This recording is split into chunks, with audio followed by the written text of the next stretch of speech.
नमस्कार। तो चलिए आज एक ऐसी सफर पर चलते हैं जो एक आलीशान महल से शुरू होकर बोधि वृक्ष के नीचे ज्ञान की प्राप्ति पर खत्म होती है। ये कहानी है बुद्ध की। सोचिए जरा, ऐसा क्या हो सकता है? एक राजकुमार जिसके पास दुनिया की हर चीज थी, हर सुख सुविधा थी, वो सब कुछ क्यों छोड़ देगा? यही सवाल सिद्धार्थ गौतम की कहानी के बिल्कुल केंद्र में है। तो चलिए इस रहस्य को परत दर परत खोलते हैं। तो ये कहानी शुरू होती है 6ठी शताब्दी ईसा पूर्व में, गंगा घाटी में। ये एक ऐसा वक्त था जब बड़े धार्मिक और दार्शनिक बदलाव हो रहे थे। जैसा कि ये ग्रंथ बताते हैं, उस दौर में लगभग 62 नए धार्मिक पंथ उभरकर सामने आए और उन्हीं में से एक था बौद्ध धर्म, जिसने इतिहास की धारा को हमेशा हमेशा के लिए बदल दिया। हमारी कहानी का पहला पड़ाव एक ऐसे राजकुमार के बारे में है जिसके पास सब कुछ था, पैसा, ताकत, परिवार। लेकिन फिर भी उसने एक ऐसे रास्ते के लिए सब कुछ छोड़ने का फैसला किया जिसके बारे में वो कुछ भी नहीं जानता था। तो ये जो टाइमलाइन है ना, ये सिद्धार्थ के जीवन के सबसे अहम पड़ावों को दिखाती है। 563 ईसा पूर्व में उनका जन्म, 16 साल की उम्र में शादी, फिर 29 साल की उम्र में वो बड़ा फैसला जिसने सब कुछ बदल दिया, और आखिर में 483 ईसा पूर्व में उनका महापरिनिर्वाण। मतलब सिद्धार्थ का बचपन एक तरह से सोने के पिंजरे में गुजरा। उनके पिता राजा शुद्धोधन ने उन्हें दुनिया के हर दुख, बीमारी, बुढ़ापा या मौत से पूरी तरह दूर रखा। उन्होंने पूरी कोशिश की कि राजकुमार को तकलीफ का जरा भी एहसास ना हो, लेकिन सच को भला कब तक छुपाया जा सकता था? और ये समझना बहुत जरूरी है, ये कोई अचानक में लिया गया फैसला नहीं था। इसे महाभिनिष्क्रमण कहा गया, एक महान त्याग। ये इंसानी दुख के असल कारण को समझने की एक जबरदस्त खोज की शुरुआत थी। तो चलिए अब कहानी के दूसरे हिस्से की तरफ बढ़ते हैं, जहां सिद्धार्थ की ज्ञान की ये मुश्किल खोज उन्हें अपनी मंजिल तक ले जाती है। जी हाँ, पूरे 7 साल। सोचिए, ये कोई छोटा मोटा वक्त नहीं था। इन 7 सालों तक सिद्धार्थ एक तपस्वी की तरह भटकते रहे।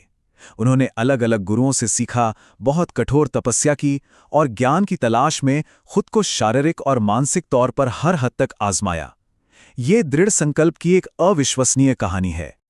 और फिर 35 साल की उम्र में वैशाख पूर्णिमा की रात निरंजना नदी के किनारे एक पीपल के पेड़ के नीचे वो पल आया।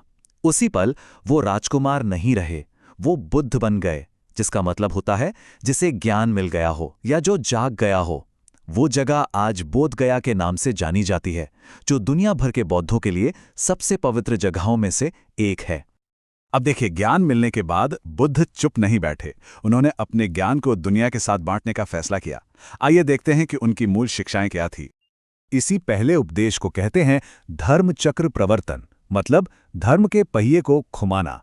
और यही वो पल था जब बौद्ध संघ यानी भिक्षुओं और भिक्षुणियों के समुदाय की आधिकारिक तौर पर शुरुआत हुई।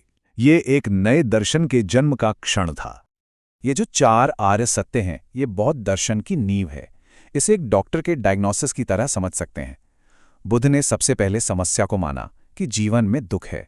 फिर उन्होंने उसके कारण का पता लगाया, ये बताया कि इसका इलाज मुमकिन है, और आखिर में इलाज का रास्ता भी बताया। तो जाहिर है अगला सवाल यही उठता है ना, कि अगर कोई समस्या है और उसका समाधान भी है, तो वो समाधान, वो रास्ता है क्या? बुद्ध ने इसका एक बहुत ही साफ और प्रैक्टिकल जवाब दिया, और वो समाधान है अष्टांगिक मार्ग। ये कोई मुश्किल नियमों की लिस्ट नहीं है, बल्कि जीने का एक प्रैक्टिकल तरीका है। इसे इन 3 मुख्य हिस्सों में बांटा गया है: प्रज्ञा यानी सही समझ और इरादे से मिलने वाला ज्ञान, शील यानी सही बोली, काम और रोजी रोटी के जरिए नैतिक आचरण, और समाधि यानी सही कोशिश, जागरूकता और एकाग्रता से मिलने वाला मानसिक अनुशासन। अब बुद्ध के जो विचार थे वो सिर्फ कुछ लोगों तक सीमित नहीं रहने वाले थे। चलिए आगे बढ़ते हैं और देखते हैं कि ये संदेश कैसे फैला और इसने समाज पर क्या असर डाला।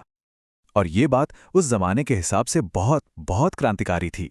एक ऐसे दौर में जहां जन्म से ही इंसान की किस्मत तय हो जाती थी, बुद्ध ने सिखाया कि किसी की कीमत उसके जन्म से नहीं बल्कि उसके कर्मों से होती है। इसीलिए संघ के दरवाजे हर किसी के लिए खुले थे, चाहे वो किसी भी जाति या वर्ण का हो। अक्सर किसी महान विचारक के बाद ये सवाल उठता है कि उनके जाने के बाद उनके विचारों का क्या होगा। बुद्ध के महापरिनिर्वाण के बाद भी उनके दर्शन को संभाला गया और आगे बढ़ाया गया। बौद्ध परंपरा में 80 साल की उम्र में बुद्ध की मृत्यु को एक दुखद अंत की तरह नहीं देखा जाता। इसे महापरिनिर्वाण कहा जाता है, यानी महान अंतिम निर्वाण। ये पुनर्जन्म के चक्र से पूरी तरह मुक्त हो जाने का प्रतीक है, जो ज्ञान की सबसे ऊंची अवस्था है। तो इस बात को पक्का करने के लिए कि बुद्ध की शिक्षाएं वक्त के साथ गुम ना हो जाएं, उनके निधन के फौरन बाद राजगृह में पहली बौद्ध संगीति रखी गई। यहीं पर उनके उपदेशों को विनय पिटक और सुत्त पिटक जैसे ग्रंथों में एक साथ इकट्ठा किया गया। इस संगीति ने बौद्ध धर्म को एक संगठित दर्शन बनाने में बहुत बड़ी भूमिका निभाई। लेकिन समय के साथ, जैसा कि अक्सर होता है, बौद्ध धर्म में भी अलग अलग विचार सामने आए और चौथी बौद्ध संगीति आते आते ये दो बड़ी शाखाओं में बंट गया, हीनयान और महायान। जैसा कि यहां देख सकते हैं, उनका सबसे बड़ा फर्क उनके आदर्श में है। हीनयान का आदर्श है अरहत, जो खुद के लिए मोक्ष चाहता है, जबकि महायान का आदर्श है बोधिसत्व, जो दूसरों को मोक्ष दिलाने में मदद करने के लिए खुद का निर्वाण भी टाल देता है। और ये टेबल देखिए, ये बुद्ध की पूरी जिंदगी को बहुत खूबसूरती से सिर्फ कुछ प्रतीकों के जरिए हमारे सामने रख देती है। हर प्रतीक उनके जीवन के एक अहम मोड़ को दिखाता है, जन्म के कमल से लेकर महापरिनिर्वाण के स्तूप तक। और हम घूम फिर कर उसी सवाल पर आ जाते हैं जहां से सब शुरू हुआ था। बुद्ध की यात्रा इंसानी दुख का हल खोजने के लिए शुरू हुई थी।